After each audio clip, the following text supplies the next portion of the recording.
Welcome to Conscious Insights, Strategies for Leadership Evolution. Engage in roundtable discussions that spark deep dialogue with executives and thought leaders to advance conscious leadership and explore innovative practices.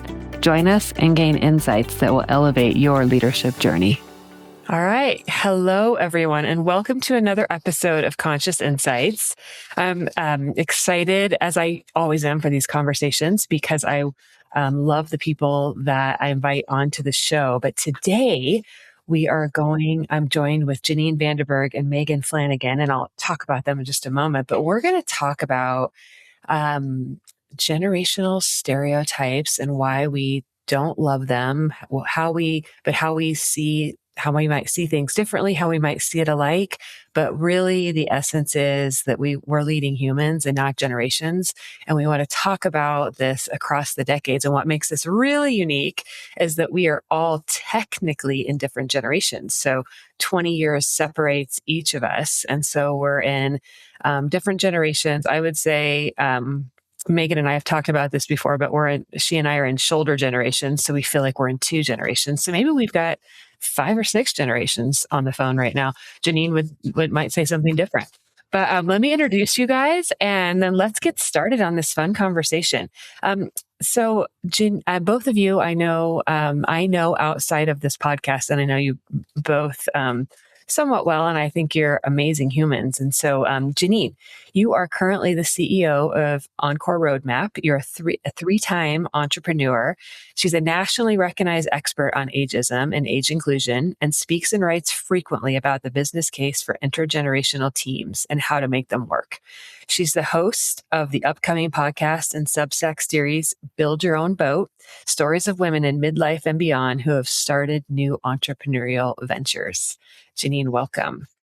So glad to be here, And Renelle. Megan Flanagan is a 5-time 100-mile ultra marathon finisher.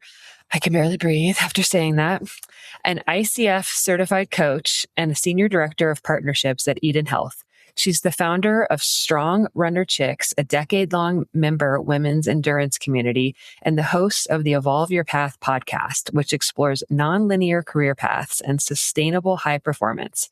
She holds an MPH in health promotion and is currently building Belong Now, a social belonging platform launching in Denver. And Megan's work sits at the intersection of mental skills, community, and what it actually takes to keep going for the long haul. So, wow, welcome. Not only do we have technically different ages and generations, like very different skill sets and gifts. And so this is going to be a really fun conversation. So let me just talk about the impetus for why we wanted to all come on. And then I'll ask you guys to just talk a little bit about your views. Is that I know both of you in different ways. Janine, I know you various ways through the community, but we also served in a mastermind together. So we get to do some more intimate work together of what we're trying to build and where we're trying to go. And you're incredibly inspiring. And I also know how we're different and how we're alike. And I love both of those things because both of those things help move me forward. And I love that about you. And Megan, I met you, I believe, at the rock climbing and fitness gym, and you were substituting for our class that we call Strength and Chaos because the crew of us that work out at the noon hour are a little chaotic when we get there. And so we just immediately kind of bonded beyond the fitness.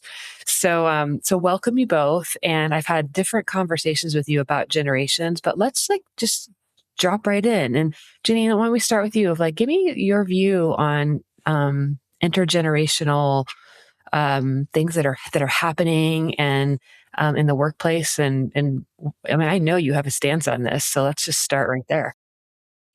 So yes, I have really strong views, and it's not just because I'm a boomer. I think it's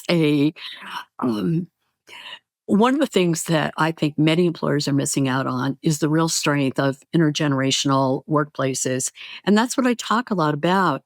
One of the things that we know is that the research shows intergenerational workplaces bring a competitive advantage. People are more successful.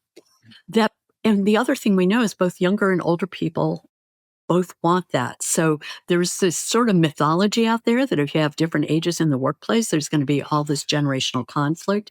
We have a lot of generational clickbait articles that kind of reinforce that. But the reality is that older and younger people, when you look at any kind of research or you actually talk to real people, actually want to work together. They want to learn from each other. And one of the challenges that we have right now in workplaces and in employment generally is many employers are refusing to hire, quote, Gen Z, younger people, because they think they don't have, quote, enough experience. Well, of course you don't. No one has enough experience coming into the workplace, right? Everybody has that first job where somebody took you aside and said, you probably don't want to do that, right? And we learned from people older. And at the same time, employers are also foolishly pushing out older people who could provide that kind of mentoring. And so we've got potentially for companies who are doing it right, we have this opportunity for reciprocal mentoring, for more productivity, for more profitability. But too often we allow generational stereotypes to get in the way. So what I believe that we need to do is leverage intergenerational potential instead of setting people up in these little boxes. This group wants purpose. This group wants to text. This group just wants money. My favorite title of my favorite talk that I give is Tear Up This Generational Chart. Love that. Well, and it's funny because, as a Generation X person, I didn't hear you mention Generation X, and we always say that. Well, no one talks about Generation X. And I don't necessarily feel like it's like, hey, Generation X has it all in the workplace right now, and it's just the other generations. Like, I think the issues, the challenges and the opportunities are just as much for those in this, Right. the lost generation. Megan, talk a little bit about, so I'm right in the middle of both of you. So there's 20-year, kind of this 20-year gap in between us. And so tell me a little bit about your perspective on generations in the workplace and just in Yeah, general.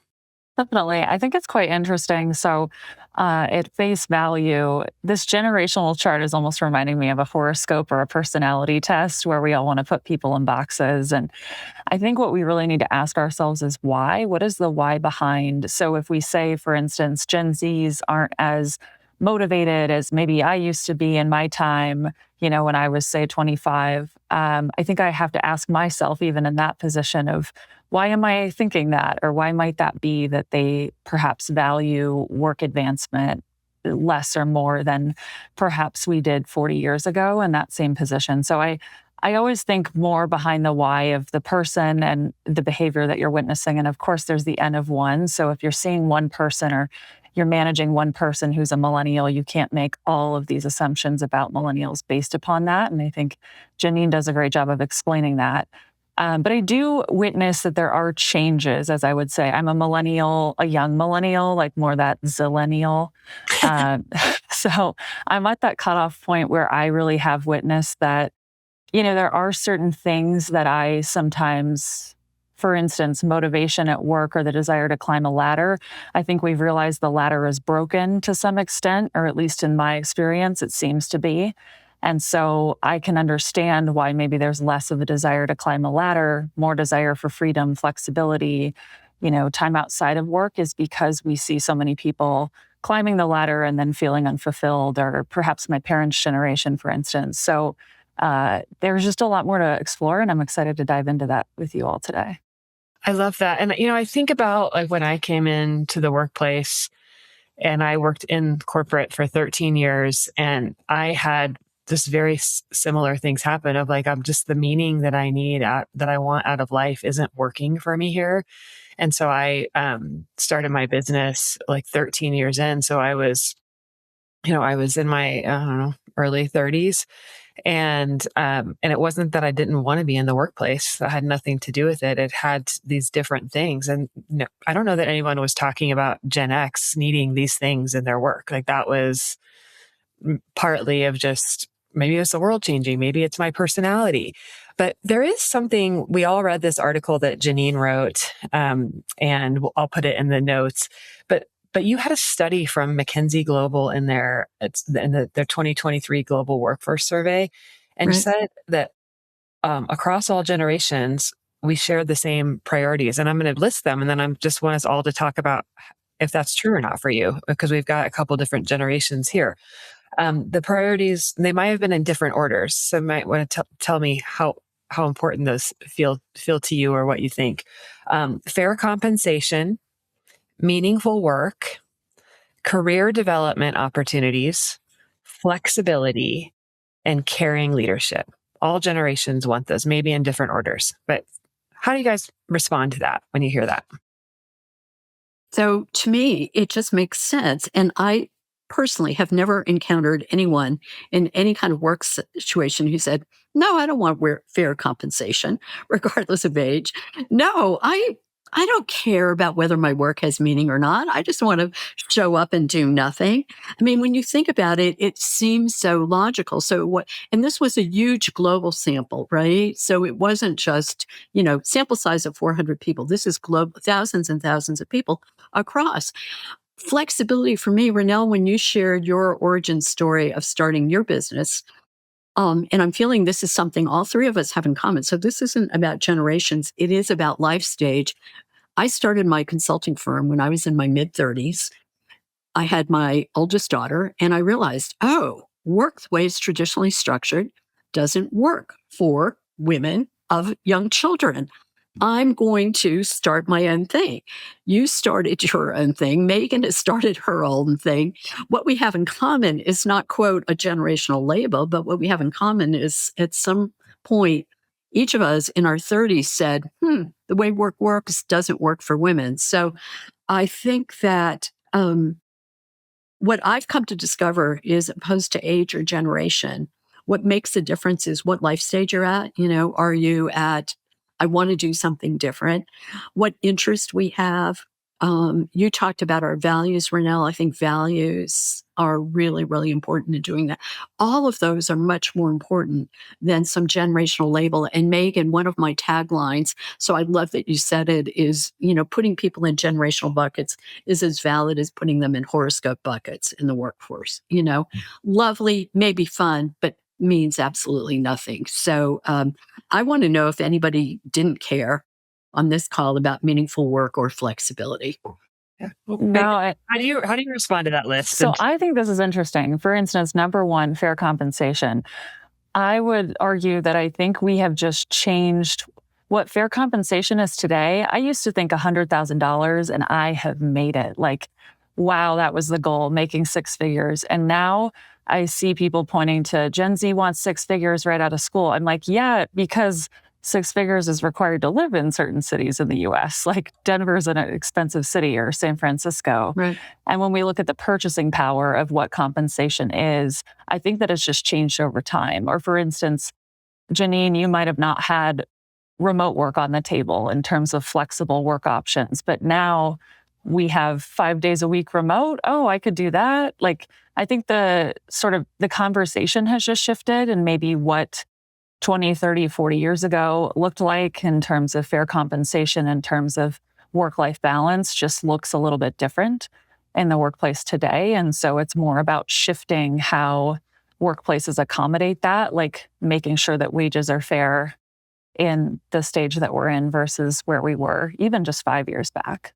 Megan, so I totally agree. And to me, the term fair compensation, if you think of this was a global study from around the world. What is fair compensation in the US with one state or another, or in one country versus another? But the umbrella term is all of us want something that we consider fair compensation. So if for someone who is entering a high ticket market like Denver or San Francisco, as you mentioned, New York, yes, what they are going to deem fair compensation is higher than somewhere else. But the umbrella is still, we all want fair compensation. So that's where I don't think there are any generational differences there. We want to get, and the only other thing that I would say is the flexibility, I think, is going to be increasingly important. We went through this post-COVID thing of, remote work and hybrid. And now we see the number of companies that are pushing return to work. And we're starting to see the impact, especially on women, of return to office mandates. So I think there's going to be a lot of change up there. Well, and what I hear, maybe the difference, because I hear a lot of similarity in how you answered that, but the difference is how do I define what fair compensation is, and how do I define what meaningful work is, and then and how do I define what flexibility is, and then that goes to, okay, I might first of all, in the times that we find ourselves in, we're going to define it differently today. Even I define it differently today than I did 20 years ago. Um, Not one, because I'm in a different life stage, but two, because we're in different times. And so that goes to your first thing about life stage, not generation. Interests, right? That, and then values. And so we might, so is it because of the generation that we're in? Or is it because of these other items that we're like, are you defining meaningful work different than me, Megan, because of your generation or because, of your values? Right. And so that's where I hear like that sounded like maybe you said that you're looking at it different, but my sense is then what the media or whoever you want to say they is that starts this stereotyping is that we try to stereotype it into a box when that's not actually what it is. And why do we do that? Why do you guys think that it gets stereotyped into these generational boxes? Because it's so easy to put people in buckets. Renelle, think about the work you do. Is it easier for someone to really come to understand their leadership style, to treat people, as you said, I think in the intro, treat people as humans, right? Instead of box. It's just easier to put people in box and to say, okay, we are going to treat everyone who is of this age group or this generation. They all want to communicate by telephone. So we're going to communicate with them by telephone. This other group wants text. And supposedly, if you follow those generational charts, I'm a boomer, so I want to be called. I go ballistic when people call me instead of text me because I am in meetings like this all day, on podcasts like this. I'm like, no, I can't take your phone call. I know, So again, it's just stereotyping, and without getting really political, just the idea that people are somehow the same because they're born within a certain number of years. And I just like to say, okay, the woman who was my own congressional representative, Lauren Boebert, is the same generation as Alexandra Ocasio-Cortez. What might be the difference there? It's not about age or generation. It's about values and what people believe, right? So the idea that you can just put people in these boxes, but it's convenient. It saves people money to put them in boxes as opposed to treat them as individuals. Let me just take it just a slightly different angle. Yeah. Is I just think about, I hang out with people in all different age groups and I love them for all different reasons. But if I just think about like from an age perspective, is I'm really inspired by people that are older than me when I see them attaining things that maybe I didn't even understand were possible as I got older. I think about our time together, Janine, and you're 3-time entrepreneur. I never would have thought that was like, could be possible. I mean, not that it wasn't possible, but just really knowing someone that's doing that. Or I think about like, I must have been like mid 30s and I was at Taos Ski Resort and I was hiking up this really hard ridge with my skis. And right behind me comes a 72-year-old woman hiking up. I would have never thought. I was like, oh my God, I'll still be able to do this in 30 years? No way. It was so inspiring to me. Now let's go the other side. As I've been getting older, there is something so fun about I work out with all kinds of young people and I hang out with all kinds of young people and I'm learning. One, it keeps me young because it keeps me active. And I think I inspire them because they're like, oh my God, you're still so active. You're sometimes you even are ahead of us rather than just barely keeping up with us. And I learn from the younger generation. Like I'm always learning like, oh wait, what's this new terminology? What's this new thing? And so I love the energy that it infuses. And so I just can't even imagine. And I love everyone that's my age too. I really do. But I can't imagine not having that. So I would like to hear from both of you. What do you like about other generations other than your own?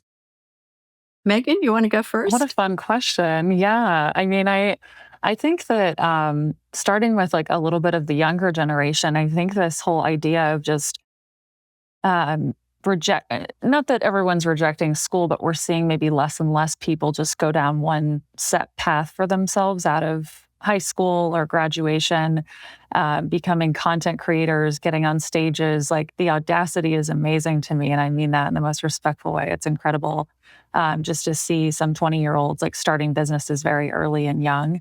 And I would say the older generations, like in general, I mean, I just really admire the dedication, commitment, like loyalty. My dad's been with the same company years over years, even though they've gotten bought out and he was with GE and now they've changed. And I really do admire this sense of like, I'm here for the long haul and I'm here with these same people 20 years later, still have friends from work. And I think that that's something to be admired as well. Because I do notice that, at least in my generation, especially millennials, we might always think there's something else around the corner. Again, I'm generalizing, but for myself personally, I have changed jobs quite a few times. And so I can also respect and understand that longevity with the same organization over time. And think that that's something to be admired as well. So when I think about it, and this is where I go much more alignment around things like interest in life stage than I do about age specifically. So, like you, Renelle, I have friends and professional colleagues of all ages.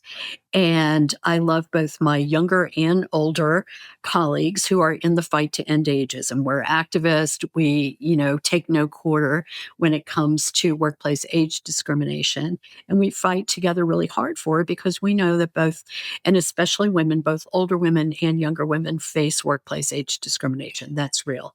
Okay. So there's that. I have political interest. I have outdoor interest.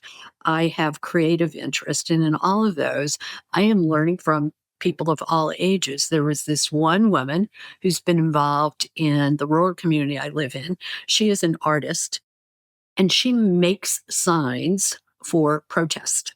She doesn't just make signs. She does these elaborate artistic things that really dramatically illustrate different points of view. And I admire her artistic talent. I don't have it. I'll slap a few words on a sign and say, here's what I think. I love spending time with my daughters and her friends and younger friends because of what I'm learning from them about kind of, their take on what's going on the ground. But this is, again, to me, where life stage is so important. The life stage of someone who is caring for older parents at work is very similar to someone who has caregiving responsibilities for children at work. So what they have in common more is we both have caregiving responsibilities, and that means we're going to have flexible working hours and that kind of thing, as opposed to younger person, older person. So I have such a hard time with age-related or generational related kind of stereotypes or beliefs. I also know that a lot of, and Renelle, you met some of them at a retreat that we were both at, women in corporate are not staying around for the long term. They're saying, okay, and that's why I'm starting the Build Your Own Boat podcast. We are building our own boats. Like corporate, we're not dealing with corporate, we're not dealing it. So I think the experience of younger women and older women, very similar. And the decision they come to is an entrepreneurial venture. And I want to encourage them both across all ages because I know I found that meaningful for me. So, not sure if that answers your question, but Yeah, it does. Yeah. I just see it less as I'm learning from something of a different age. I'm learning from somebody who's done something I haven't done of any age, or who has insight into some sort of issue that I don't really understand. And again, regardless of age. Yeah. And I want to switch again here as I hear about like what you love about them. Now, I want to talk just a little bit about wisdom. And there is something really special about wisdom. And I'm not going to say that as we age, that every person gets more wise. However, Mhm. it is We all know some people who are older and definitely not wiser. However, I'm not naming names. Yeah. yes, it is the truth, though, as we age, we have more lived experience because we have lived. We have more choices in order to develop wisdom. And it's really valuable to be around. And so I will just use myself as an example, is that the Renelle of 17 years ago was super fun and, fairly smart and had some really good ideas. The Renelle of 20 years later has a lived wisdom that I've made the choice to make that is different. And then the men as well. I have a lot of wise, well integrated men mentors in my life, and they're older than me. And being around that wisdom and that presence and that regulation is so valuable. It's so valuable. And having that along the way for me, having older people that are, whether I was in my 20s and I had older people that were wise, or whether I'm in my 50s and I have older people that are wise, like the having that is so incredibly valuable. And if we just say, oh, these people are done with the workplace and we just need these young people, I mean, we're really missing that. I kind of like, there's parts of the things that I could never have offered in my early 30s that I can offer now because of my lived experience. And I've made some choices to keep developing as well. So keep that. But I would just, kind of as we come to the end here, I'd love to hear your stance on that, because as I know you both, you're fairly integrated people that are interested in developing yourselves. So I just love to hear your stance on that. So, Renelle, as you can imagine, I have a lot of opinions about that. But I don't think that anyone is automatically wise simply because they get older. I mean, we know that wisdom is a combination of lived experience, but also reflecting on it. Like, what did I actually learn? One of the questions I love asking in my workshops for employers is literally to have everybody think about something they deliberately learned in the last year and announce it. And then reflect on, if you continue to accumulate that and you're always learning something new, how much wiser you will be and how much more value you can bring to any kind of team as you get older. So to me, it's not the aging itself, it's the kind of reflection. There is something that we know in addition to lived experience that is called pattern recognition that we develop as we get older. I call it the ability to know when you are picking up the phone, whether the person on the other end, the client, is thrilled with something you did or they're about to make a complaint simply from the way they say hello, right? Those are things like pattern recognition. So those are the kind of things that we develop as we get older. The other thing that we develop as we get older that I think is really important and is not often recognized is adaptability and resilience. So again, all the research shows, despite this sort of stereotype about maybe older people aren't as flexible, we actually become more adaptable. We become more resilient. And in the kind of times of change that we're in right now, we need to think about how important that is in the workplace. So I too, with you, Renelle, lament when companies don't understand that and they simply push out older headcount, thinking somehow they're saving money when really what they're doing is undermining, basically their long-term talent development and all of that. Megan, you look like you're Janine. eager to weigh in. Well, you're making me think as you spoke, whether or not you like Arthur Brooks, he has a book out called From Strength to Strength. This really stuck with me as an appreciation for the intelligence throughout our lives and how he suggests, for instance, that we go from more fluid intelligence, this fast, innovative problem solving, to more crystallized, which I think you mentioned with pattern recognition, the wisdom that we acquire. So it's a really great read. I just recommend it to anyone who's listening or watching, as it really helped me, I'd say, develop an appreciation for just the fact that, as one ages, perhaps they gain a new wisdom and understanding in later stages of life. And I think that we also, this term reverse mentoring or mentoring up perhaps could be applied in this case as well. And there's a lot to learn from younger folks as well in the workplace. And the term that I like to use is reciprocal mentoring. One of the things that is really promising is and of course, this is something that companies need to deliberately do, but when they deliberately put people together with the agreement, I have this and I know this, I have this and I know this, we are going to learn from each other. And it's formalized. It's not just kind of random. Random is better than not at all. But companies that really institutionalize that are the ones that I believe are on the forefront of what is going to take to succeed in the upcoming decades. Yeah. Well, let's end on this.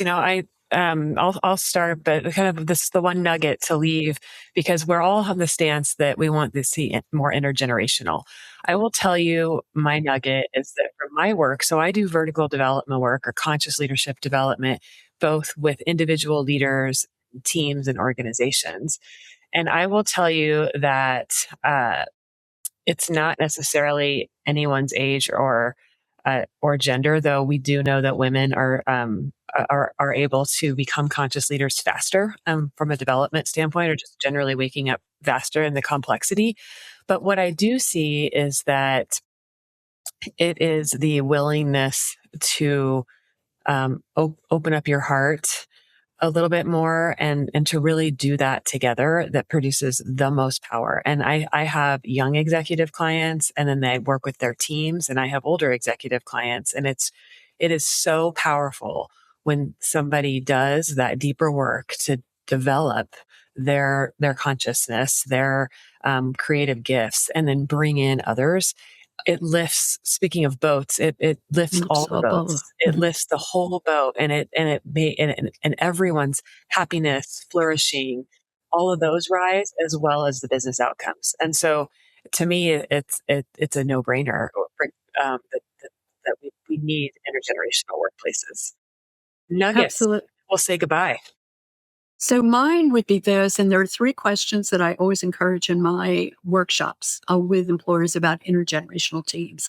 When people allow those stereotypes that we're surrounded by, right, in popular culture, is to ask these 3 questions, which I think are making people more conscious. When you hear or think a stereotype, ask yourself, why do I believe that? What assumptions am I making? And what are other possible explanations? So when a young woman is leaving at 4, and I immediately jump to, Gen Z is less responsible. Why do I believe that? What assumptions am I making? What are other possible explanations? I think are a really good way. And the other thing that I would just end with is the Maya Angelou quote. We are more alike, my friends, than we are unalike. And I think we need to remember that in any workplace settings. We are more alike, my friends, than we are unalike. Yes, we need to remember that in many settings. Yeah. Megan? I think seeing the whole person is really something we can constantly be in practice for, and of meaning, like, what is this person in front of me in terms of their skills, their strengths, their values, and their beliefs, instead of attaching that to a generation. I think that really allows us to come together and kind of see the commonalities in the workplace, and also appreciate these unique differences that go beyond just someone's generation. Yeah. Yeah. So while it's technically true that we're born in different times and we are in different generations, we're all, though, growing into different times and different life stages and different interests. And thus the reason that we need to lead humans and not generations. And thank you both. Beautifully said. Beautifully said, my friend. Yes. Well And so said. thank you both for joining. I love that we could have this time together and that we could represent 24, what is that, 60 years plus of generations here on the line. And a lot of anything we disagreed with wasn't necessarily about generations. It was more about life stage or maybe even just personal preferences. But so thank you both so much. And I will put in the notes how to find you both. And thanks for the amazing things you're doing in the world. And I'm so happy that I know you both. Thank you, Renelle. And thank you for doing this. Thank you. Absolutely. Okay, bye-bye. For more information, visit insight-cc.com or email us at info@insight-cc.com. We look forward to hearing from you.